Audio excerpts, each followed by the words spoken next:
Welcome to Kevin's Room Podcast. Hello. Hello. This one.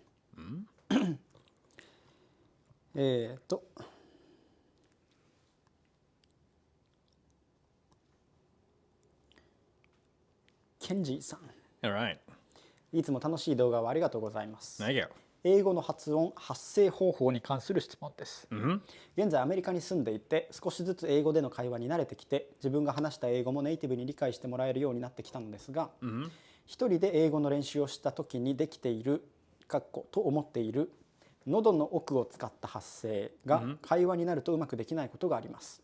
特にとっさに反応する時、会話中または平時の呼吸方法の問題かと思っているのですが、何か違いはあるのでしょうか。英語を話すときに呼吸などで何か意識していることがあったり、むしろ発声や呼吸なんて意識していないということがあれば、何が原因かアイデアをいただけると助かります。It is really difficult to tell you what you're doing wrong, but there's this one sort of secret that I have not shared with you. It's been like we've been doing this like for 5 years, and then Yeah. there's one secret. There's one secret that I've not shared. Okay. So all these tips that we've shared Yeah. on YouTube, right? That's all great, but Okay.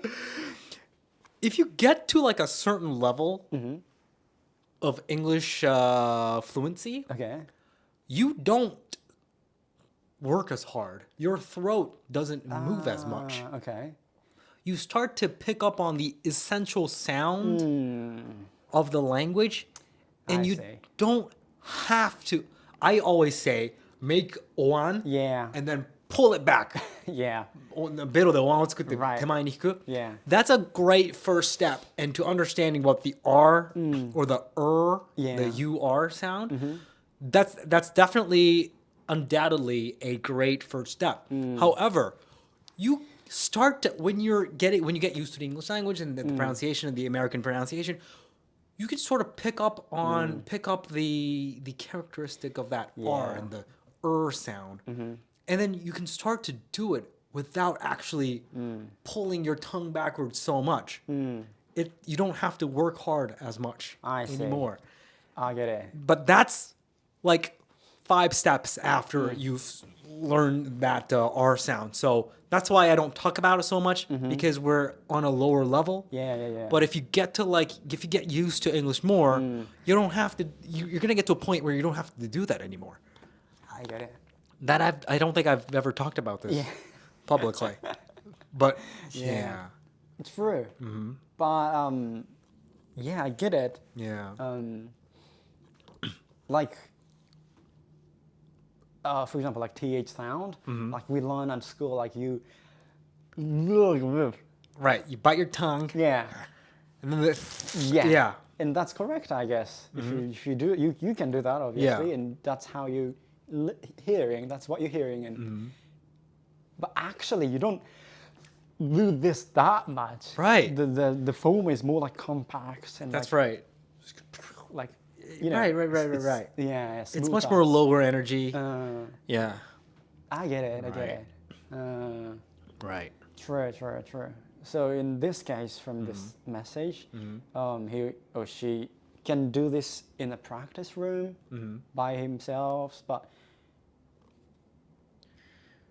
maybe it's not that level that way, or he can compactly do that, like easily do that. Yeah. Right. So that blocks when it comes to like speaking, like randomly or like spontaneous conversation that didn't come up the compact footy. Yeah. Right. That's true. And so one possibility that I'm thinking about is if one person is struggling to pronounce a certain English sound, maybe you don't have to go through that overly exaggerated biting of the tongue. Okay. but rather go directly into the low energy pronunciation form, and maybe it's a possibility that that person can get it at that first try. I think the classic, the well-known, tried and true way of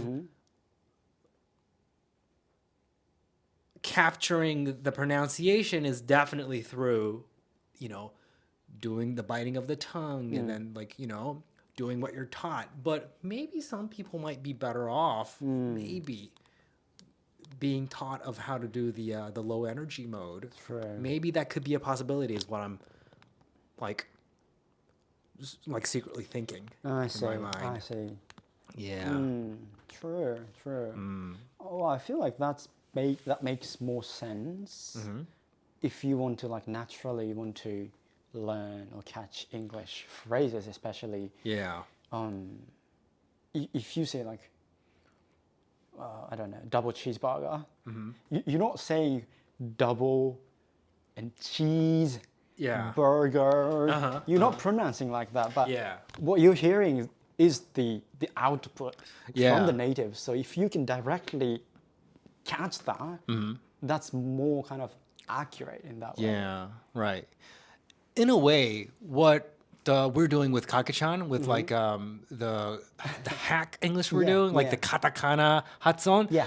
That's like really skipping all the basic part and just only saying what the natives are saying, and then just doing the low energy mode. Yeah. And what I'm wondering that if you do it with all these different patterns, is it possible that one could really capture the deep essence of the pronunciation or not? Because he's skipping the the formal way of pronouncing things, right? So that's kind of interesting to me, though. Yeah. True. Yeah, I think that's how the babies are learning English. Well, not only English, but Japanese phrases. They don't even know True. the words part. But Sure. They're just saying the phrases first, and then. That's true. Yeah. Right. True. Absolutely true. Right. So that was the secret that you haven't I've not never shared been this. Yeah. shared to Right. people. All right. Thanks for listening, guys. Thank you. Bye-bye.